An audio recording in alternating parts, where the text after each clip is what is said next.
It's review time, everyone. Crown the Empire, the Resistance, Rise of the Runaways. It's the second album from this metalcore, post-hardcore, electronicore, whatever you want to call them, band, and they really are wanting you to take them seriously, it feels like, this time around, and I'm just really having a hard time doing so. Albeit there is a much more mature sound here on this record musically. They took out the little annoying dubstep sounds that were just thrown all over the place on their debut record. This one feels a little bit more coherent, something that I'm actually a little bit more interested in. But that being said, take it with a grain of salt when I say these positive things about their sound, because there are some things that do bother me about this record.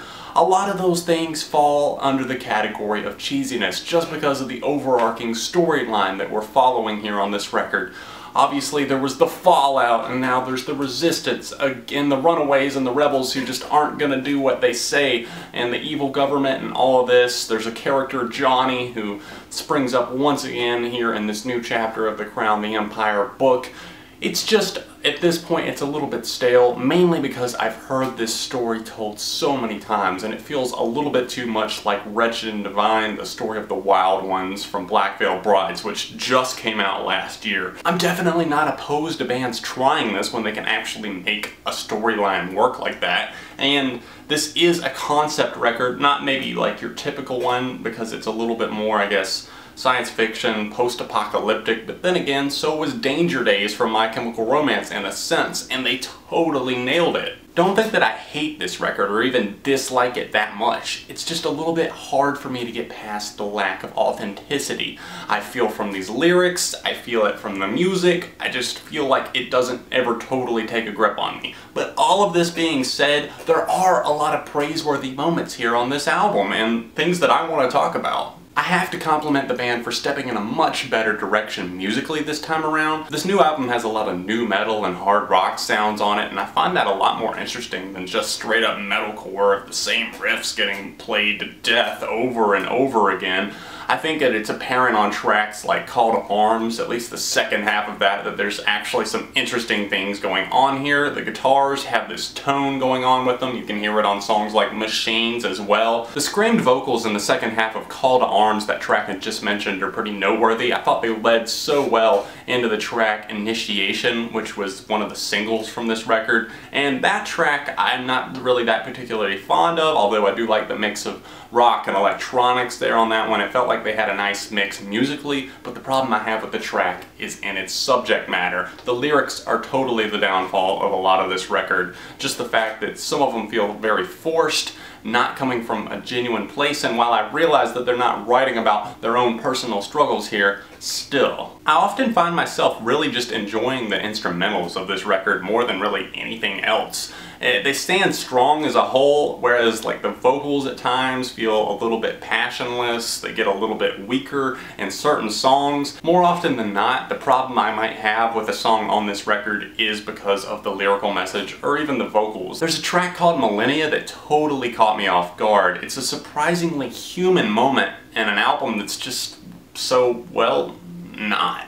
I'm picking up a huge Pierce the Veil style vibe from it, and I'm really digging on it. The guitar patterns, the vocal style, the melody, really everything about it just reminds me a little bit of Collide with the Sky, that most recent Pierce the Veil record. It's easily my favorite song on the record. It's got this explosive mid-2000s sounding guitar solo that just really caps off this excellent track. More guitar moments fire across this record and really resonate with me as some of the most passionate and memorable things about this album. The soaring chorus of Machines is prime real estate for this, sliding in some distant reverb-laden guitars, combining it with this furious drumming that's actually really captured my attention.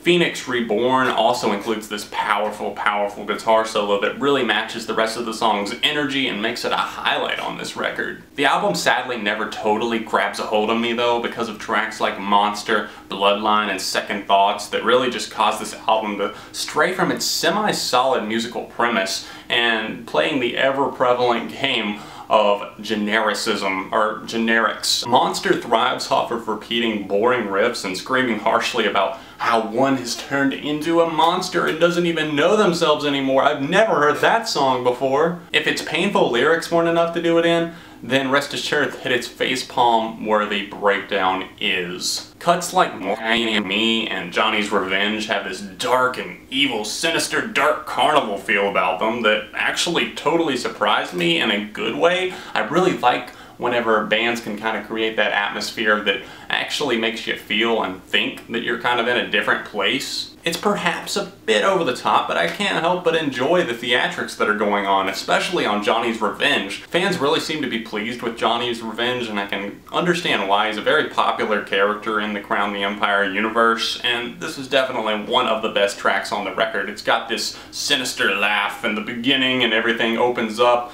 It's big, there's a lot of screams, there's a lot of guitars, and I can't say that it's the most original thing out there, but it's a lot of fun. That's what I can say for parts of this record. That's what works about it, is the fact that they have fun. At the same time, they have some creative riffs going on. I like the drum patterns that they have at times, but then again, there's those problems that I've already mentioned.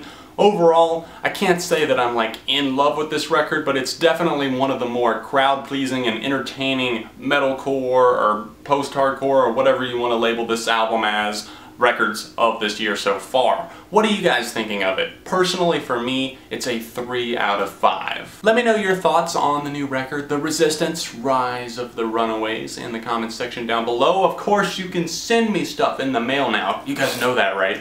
The P.O. Box, it's open, send things, leave requests for whatever else you want to see me talk about on this channel, and I will see you guys very soon right here on ARTV Beyond the Reviews.